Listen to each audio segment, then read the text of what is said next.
moves from video games into your repertoire? Oh yeah, like loads. What are some of your favorites? I used to play, like, do you remember the first ever Spider-Man game? Yes. Like, Atari? he was on like PS1 or something along those lines, yes. and just every now and again you just see something that he would do. Just right now I just can't think of any. Just I don't know, but I think video games are generally the idea behind my character, behind a lot of the things I do, especially the Assassin's Creed. The way that, like, free running was a huge part of my childhood, and I was always in London just climbing up on people's scaffoldings and jumping off of stuff, and I got in so much trouble for it. But I just remember my trainer Greg Burridge would always just say, like, you need to find something that you relate to, something that's different, and you need to be different to what everyone else is doing. And Assassin's Creed was the coolest thing at the time, and I still think it's like super cool. But yeah, and I just was like, oh, like, I do free running, I do the moves that this Ezio guy kind of does, so like maybe I'll stylize myself like him. And it was the first time I came out with that code in progress, and people would think, oh, Assassin's Creed, and I feel like people was like, oh, you better move like him. I feel like it did, and the rest is history, I guess. Gentleman at the back.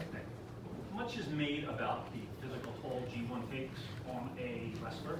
Can you talk a little bit more about the mental, how you prepare, and how you get yourself up each and every night? I don't know. I do because I need to, and it's not like anything about contracts. It's because if I don't pick myself out of bed, then I'm not gonna move. I'm gonna stay there, and my head gets the better of me all the time. Like I'm not even gonna lie. Like it got the better of me. Like today, this morning, I didn't want to get out of bed. I go. Give me a minute. There'll always be like just one thing, and one thing that just tipped me over the edge. I don't like traveling. I don't like being away from home. And now I've had to be an adult. I've moved my entire life to Japan to try and take some type of responsibility, because I've always been, I don't know, I've always been a kid. I've always been like that dumbass guy on Twitter who's just like, oh God, what's Will said now? I've always been that guy. And recently now I've had to be an adult, but I don't want to be. I've got to be an adult. I've got responsibilities now. I've got a mortgage to pay. I've got dogs to look after. I've got a missus to look after. I've got 2 parents at home. Like, I'm helping pay their bills. I'm a 26-year-old man. Like, this isn't what 26-year-old people normally do. And everything's just been piled onto me at once. And yeah, I do stress out. I do, like, I was in a New Japan Cup when I lost to Okada. That was genuine emotion that came out. Like, I just cried because it was one of the worst months of my entire effing life. And it was just because it was just like, I put everything in there. The wrestling ring is generally my meditation. It's the one place where there's nothing on the outside matters, and everything that matters to me is inside that wrestling ring. Like, I don't like public speaking. I don't like talking to any of you guys. I really don't. But then when I'm half naked, I'm just like in my sex pants. Like, I feel great. Like, do you know what I mean? It's such a weird world, but it's so weird how my anxiety and my depression just goes away the moment my music hits. And then the moment the bell rings, it comes back. And I don't get it. I don't understand it. I was about to ask, why do you think that is? Do you just get lost in the moment? Do you just concentrate on what you need to accomplish? What happens? I don't know. I really don't. I wish I could. I honestly wish I could. But there are just some nights I don't want to be Will Ospreay. I wish I was anyone else. I generally do. Because there's so much weight on my shoulders sometimes, and I just crumble. I feel like I do anyway. I feel like I crumble. But it's just when I'm in the wrestling ring, I don't care. Like, maybe that is the reason behind this style that think people are gonna. Maybe people think that this is a style that's gonna kill me, and then I'm just like, no, I'm fine.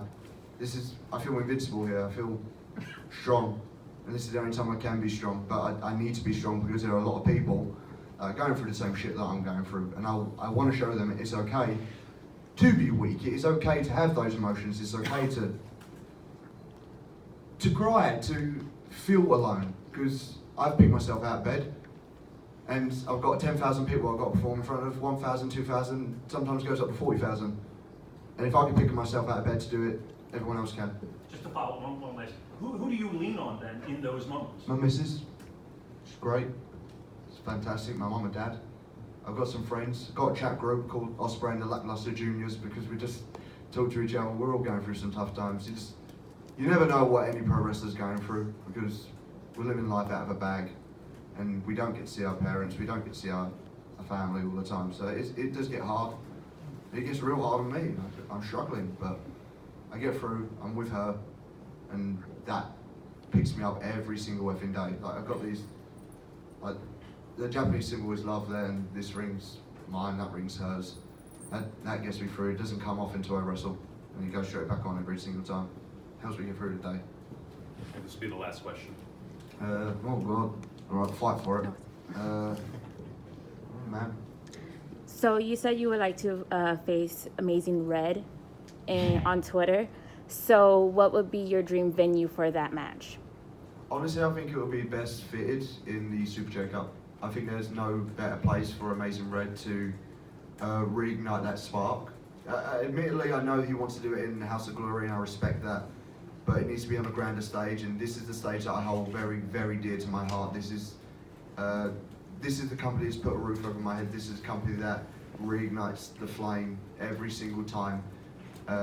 This reignites my love, and I know he's going through some tough times right now with the injury, and I know just 15 minutes, and I can bring back that Amazing Red that we all grew up watching, because I was Amazing Red versus Low Key at NWA TNA was one of the first like indie matches I watched, and I was just like, God, whoever this Amazing Red is, busting out infrareds off the top rope, code reds, and doing like Jackie Chan stuff. I was just like, this is the guy. And then just it would always be like, he is, and he's gone, and he's back, and he's gone, and he's back, and he's gone.